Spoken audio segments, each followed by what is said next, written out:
Hey guys, what's up?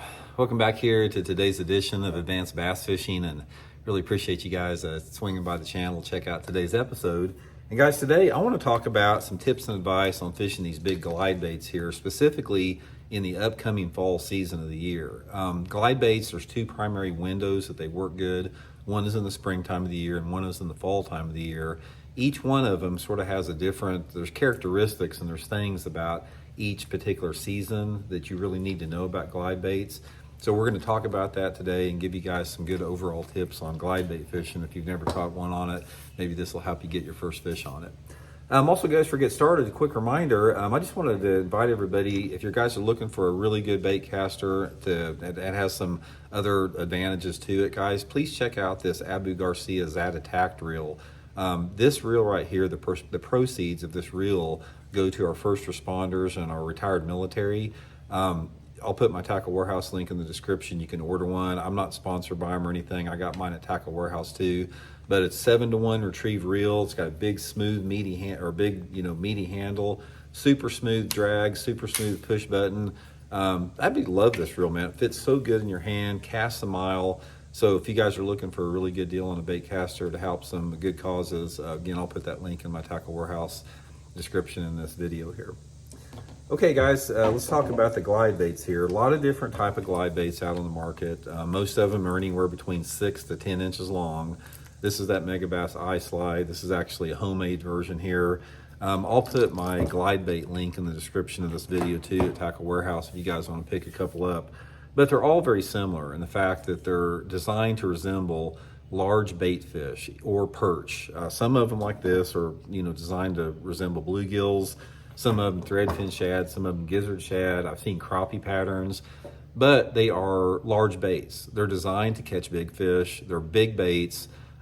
They've got a very specific window that they work in terms of the bass have to be just in the right frame of mind to hit them.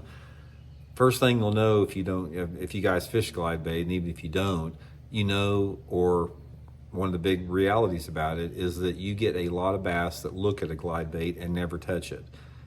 By far, for example, if you catch one fish on a glide bait, most of the time you will have seen 30 or 40 actually swim up behind the lure and just swim away without getting it. Glide baits are very difficult to get the fish to actually bite. They attract a lot of fish, but the thing about it is they are so big that they telegraph themselves and they give themselves away. Most of them are work fairly slow through the water, in cleaner water because it's a sight bait, so the bass get a really good look at these things. Therefore, you got to have the right set of conditions, and I have found the best conditions for glide bait fishing are some type of water visibility between like 3 to 5 foot in a low light condition, cloudy, rainy, windy. That's been my personal experience. Some people like sun, but I know here in my part of the country, in the Ozarks, I've done a lot better on those cloudy days. It doesn't have to be rainy, but just cloudy days with some wind on it and clear water. That's usually when they will actually bite the thing and instead of just looking at it. Okay, now let's talk a little bit about catching them in the fall time of the year, because actually I have had more success on a big glide bait in the fall than I have the spring time of the year. But there's a window, again, that this occurs in. And that window, for me, like in my part of the country here in Missouri, is usually that October to November time frame. When the daylight hours are starting to get shorter, the water temperatures are starting to drop. I really want water temperatures for a good glide bait bite to be in anywhere between 60 to 75 degrees is really, really good. And probably perfect, like the perfect water temperature for a glide bait, from my experience, is around that 65 degree range. That just seems like when those fish are more conducive to bite it.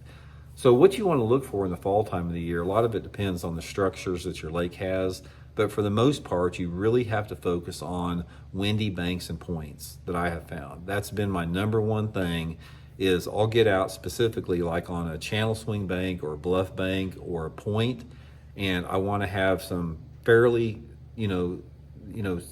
fairly noticeable wind, like a 10 or 15 mile an hour wind that's coming in on the point or coming in on the bank.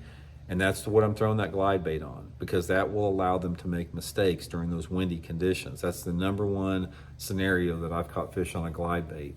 Probably points are better than anything. Points are better than those banks.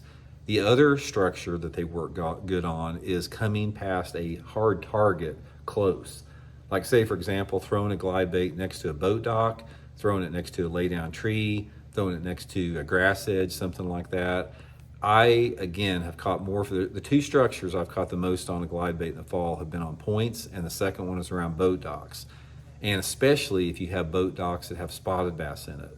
If you have a healthy spotted bass population like Lake Lanier in Georgia or Lake Hartwell, South Carolina, those type of fisheries, or maybe some of the Coosa River fisheries in Alabama, fishing that big glide bait right next to boat docks or underneath boat docks, you can catch some big spotted bass with it. Spotted bass seem to attack a glide bait a lot more aggressively, which doesn't make a lot of sense because they got a small mouth on them. But I've had some really good days in the fall time of the year on a glide bait. Main thing with it, guys, is if you want to catch bass on a glide bait, you have got to throw a glide bait, because a glide bait is a commitment. It takes a commitment in order for you to be successful on it.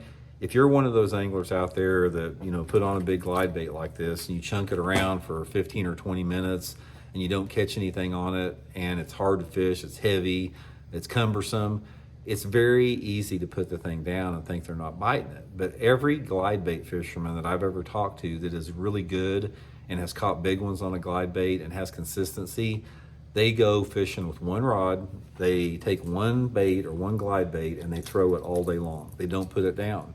And they capitalize on those little bite windows throughout the day for the glide bait there. So that's just a few tips, guys. Like I said, one other piece of advice I'll give you on this that'll really help you out to actually catch the fish is when you're working that glide bait and that glide bait is coming through the water, just like this, if you do see a fish on it, speed the thing up. Like, if you're working that glide bait like boom, boom, boom, or you're just, reeling it like that and you see a fish, speed it up real fast, like it's trying to get away from the fish. And a lot of times that reaction strike, that'll generate a reaction strike that normally they would just look at it if you keep reeling it slow or stop it. So anyway, I hope it helps you guys out. We'll check in later.